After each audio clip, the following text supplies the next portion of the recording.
E se eu te dissesse que o maior obstáculo entre você e uma vida espiritual profunda não é o mundo ao seu redor, mas o seu próprio eu? Vivemos em uma geração que fala muito sobre espiritualidade, mas pouco sobre morte. Queremos crescimento, paz, plenitude, mas evitamos o caminho que Deus estabeleceu para chegarmos até lá. Hoje vamos descobrir algo que pode parecer desconfortável à primeira vista, mas que é profundamente libertador. A vida cristã verdadeira começa com a morte do ego.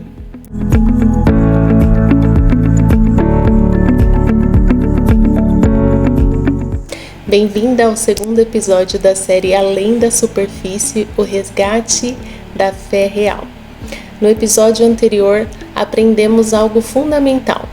A espiritualidade cristã não começa nas ações externas, mas no coração.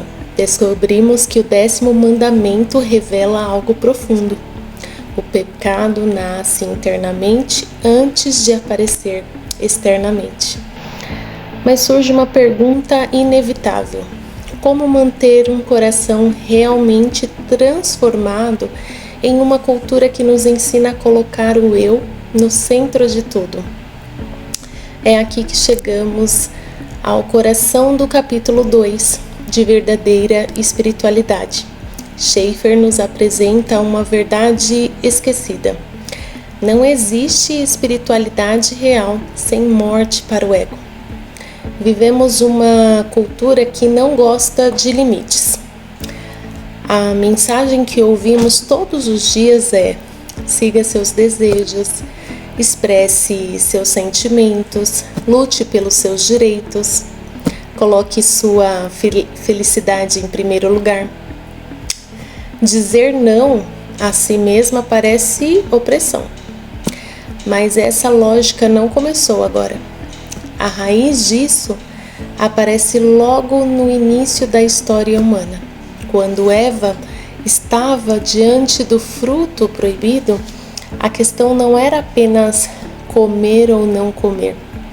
Era algo muito mais profundo.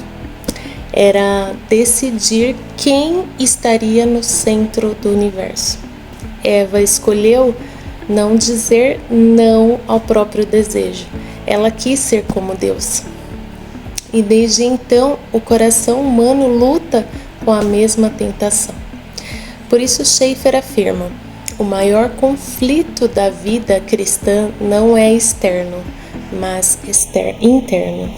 Existe uma cena extraordinária no Evangelho. Em Lucas 9, Jesus sobe ao monte e algo sobrenatural acontece. Ele se transfigura em glória. Moisés e Elias aparecem. Agora imagine esse momento. 3 figuras centrais da história bíblica reunidas em glória. Sobre o que você acha que eles conversavam? Milagres? O crescimento do ministério de Jesus? A expansão do reino?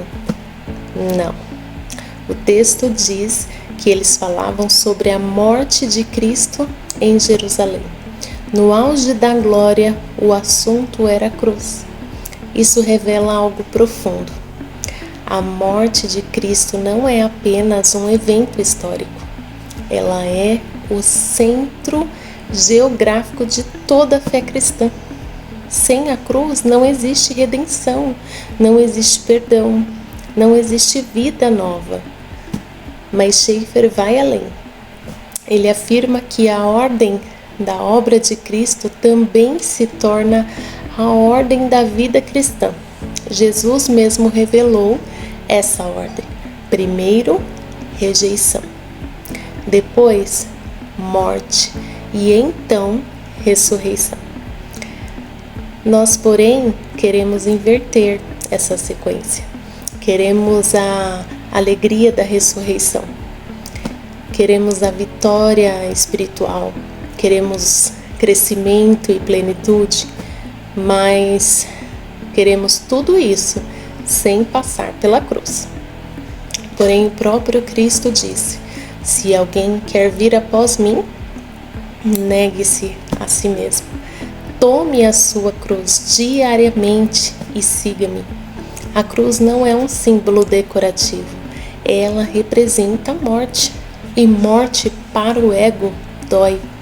Porque o ego quer reconhecimento, controle, aprovação, vitória nas discussões, ser o centro.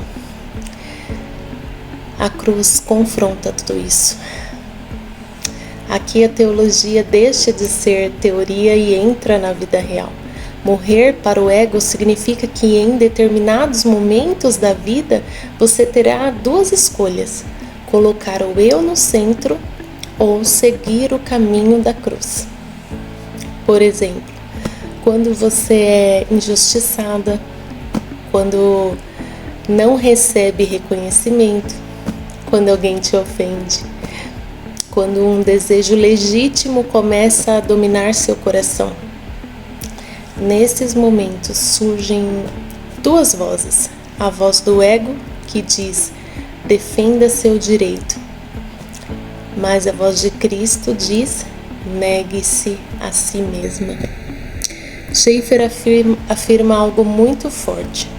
Se essa morte diária não acontece em nós, nossa ortodoxia se torna estéril. Podemos conhecer teologia, podemos falar de fé, mas sem morte do ego não existe vida espiritual real. Eu quero te propor um exercício espiritual simples, mas profundo. Durante essa semana, observe seu coração. Perceba quando o ego começa a reagir. Talvez seja uma discussão em casa, um comentário nas redes sociais, uma expectativa frustrada, um desejo de reconhecimento. Quando isso acontecer, faça uma pausa, olhe para a cruz e diga conscientemente: Senhor, hoje eu escolho morrer para esse desejo, não como uma repressão, mas como uma adoração, porque quando o ego perde espaço, Cristo ganha espaço. E onde Cristo governa, nasce verdadeira liberdade. A verdadeira espiritualidade possui um aspecto que o mundo rejeita: a morte do ego. Mas é exatamente nesse lugar que algo extraordinário acontece. Porque quando o eu deixa de ser o centro, Cristo ocupa esse lugar. E quando Cristo governa o coração, a fé deixa de ser superficial e se torna real. Mas a história não termina na morte. A cruz nunca foi o fim da história. Ela sempre apontou para algo maior, que no próximo episódio vamos descobrir o que acontece depois da morte do ego. Como a vida da ressurreição de Cristo começa a se manifestar na nossa vida diária. E quando isso acontece, a fé deixa de ser teoria e se torna uma realidade viva. Nos vemos no próximo episódio de Além da Superfície, o resgate da fé real.